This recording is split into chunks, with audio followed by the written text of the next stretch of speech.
Anne of Green Gables by Lucy Maud Montgomery. Chapter 6. Marilla Makes Up Her Mind. Get there they did, however, in due season. Mrs. Spencer lived in a big yellow house at White Sands Cove, and she came to the door with surprise and welcome mingled on her benevolent face. "Dear, dear!" she exclaimed. "You're the last folks I was looking for today, but I'm real glad to see you. You'll put your horse in. And how are you, Anne?" "I'm as well as can be expected, thank you," said Anne smilelessly. A blight seemed to have descended on her. "I suppose we'll stay a little while to rest the mare," said Marilla. "but I promised Matthew I'd be home early. The fact is, Mrs. Spencer, there's been a queer mistake somewhere, and I've come over to see where it is. We sent word, Matthew and I, for you to bring us a boy from the asylum.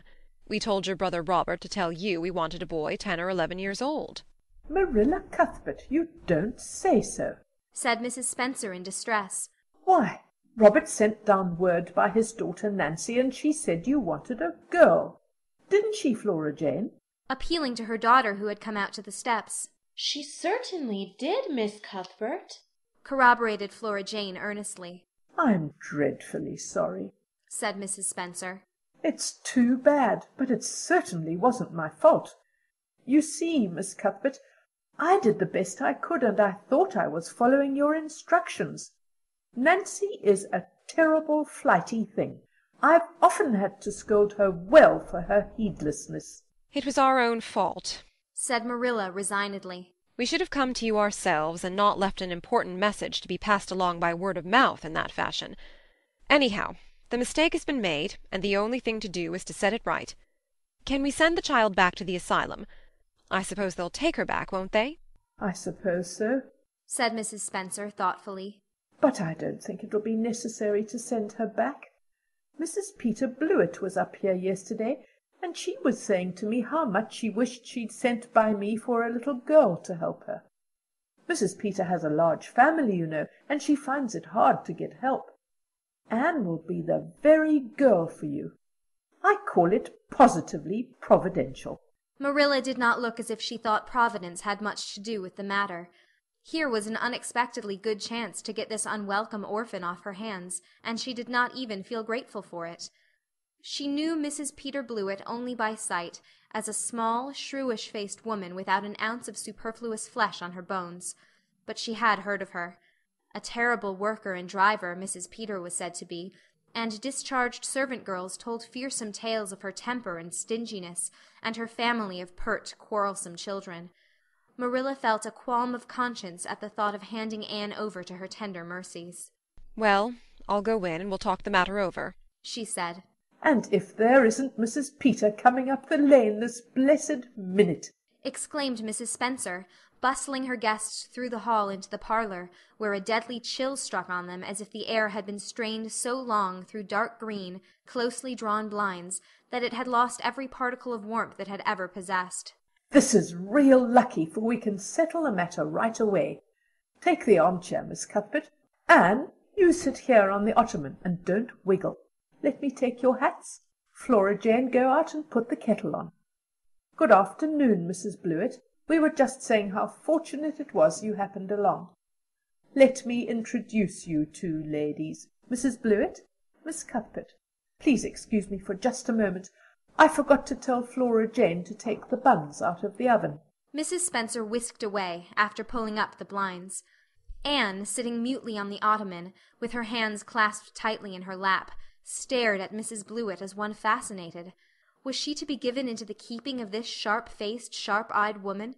She felt a lump coming up in her throat, and her eyes smarted painfully.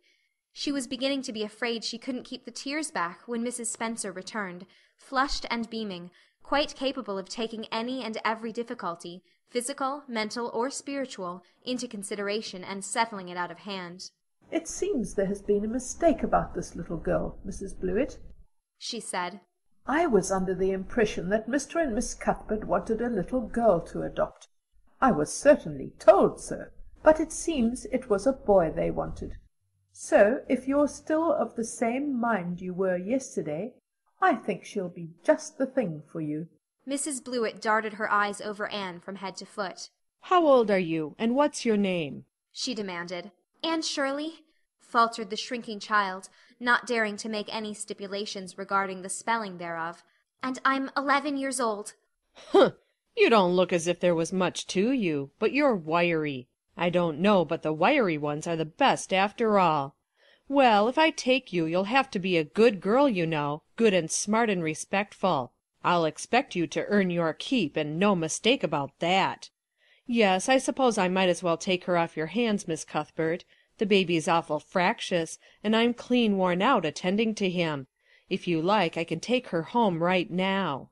Marilla looked at Anne, and softened at sight of the child's pale face with its look of mute misery, the misery of a helpless little creature who finds itself once more caught in the trap from which it had escaped. Marilla felt an uncomfortable conviction that, if she denied the appeal of that look, it would haunt her to her dying day. Moreover, she did not fancy Mrs. Blewett. To hand a sensitive, high-strung child over to such a woman! No, she could not take the responsibility of doing that. "Well, I don't know," she said slowly. "I didn't say that Matthew and I had absolutely decided that we wouldn't keep her. In fact, I may say that Matthew is disposed to keep her. I just came over to find out how the mistake had occurred. I think I'd better take her home again and talk it over with Matthew. I feel that I oughtn't to decide on anything without consulting him. If we make up our mind not to keep her, we'll bring or send her over to you tomorrow night. If we don't, you may know that she is going to stay with us. Will that suit you, Mrs. Blewett?" "I suppose it'll have to," said Mrs. Blewett ungraciously. During Marilla's speech a sunrise had been dawning on Anne's face. First the look of despair faded out. Then came a faint flush of hope. Her eyes grew deep and bright as morning stars. The child was quite transfigured, and a moment later, when Mrs. Spencer and Mrs. Blewett went out in quest of a recipe the latter had come to borrow, she sprang up and flew across the room to Marilla. "Oh, Miss Cuthbert, did you really say that perhaps you would let me stay at Green Gables?" she said, in a breathless whisper, as if speaking aloud might shatter the glorious possibility. "Did you really say it, or did I only imagine that you did?" "I think you'd better learn to control that imagination of yours, Anne, if you can't distinguish between what is real and what isn't," said Marilla crossly. "Yes, you did hear me say just that, and no more. It isn't decided yet, and perhaps we will conclude to let Mrs. Blewett take you after all. She certainly needs you much more than I do." "I'd rather go back to the asylum than go to live with her," said Anne passionately. "She looks exactly like a gimlet." Marilla smothered a smile under the conviction that Anne must be reproved for such a speech. "A little girl like you should be ashamed of talking so about a lady and a stranger," she said severely. "Go back and sit down quietly and hold your tongue, and behave as a good girl should." "I'll try to do and be anything you want me if you'll only keep me," said Anne, returning meekly to her ottoman. When they arrived back at Green Gables that evening, Matthew met them in the lane. Marilla from afar had noted him prowling along it and guessed his motive. She was prepared for the relief she read in his face when he saw that she had at least brought Anne back with her, but she said nothing to him relative to the affair until they were both out in the yard behind the barn milking the cows. Then she briefly told him Anne's history and the result of the interview with Mrs. Spencer. "I wouldn't give a dog I liked to that Blewett woman," said Matthew with unusual vim.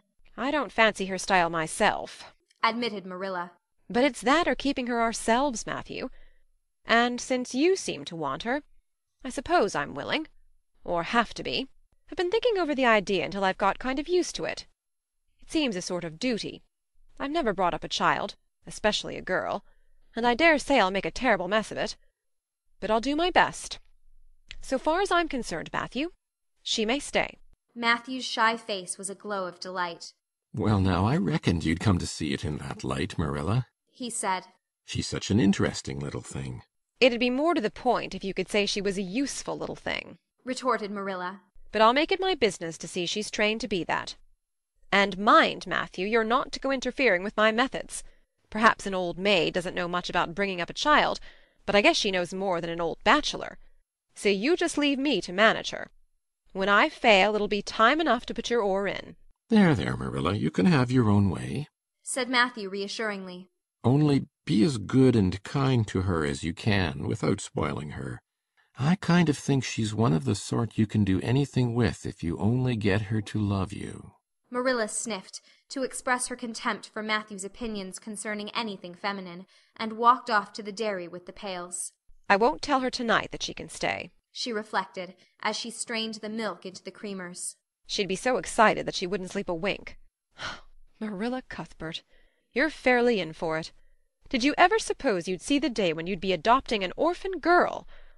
It's surprising enough, but not so surprising as that Matthew should be at the bottom of it, him that always seemed to have such a mortal dread of little girls. Anyhow, we've decided on the experiment, and goodness only knows what will come of it. End of chapter 6.